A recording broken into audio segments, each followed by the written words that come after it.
Yo guys, meron tayong binuksan dito. Medyo matagal na to pero bago ko lang kasi natikman eh. Relex Nova disposable. Ang sarap pala. Ang sarap ng ano niya. Tignan nyo. Ayan o. Okay. 73. Meron siyang indicator. Yung lasa niya medyo may pagkatapang na chewy bubblegum tong inano ko eh. Ano siya? Sour bubblegum pala, sorry. Yan.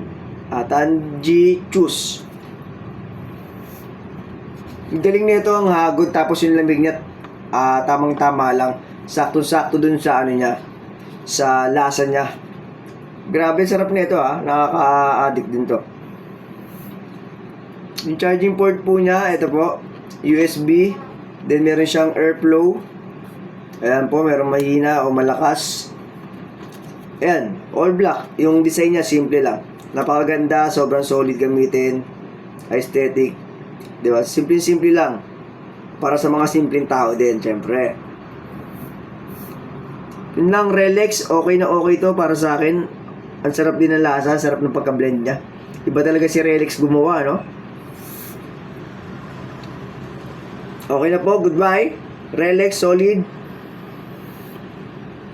Sarap.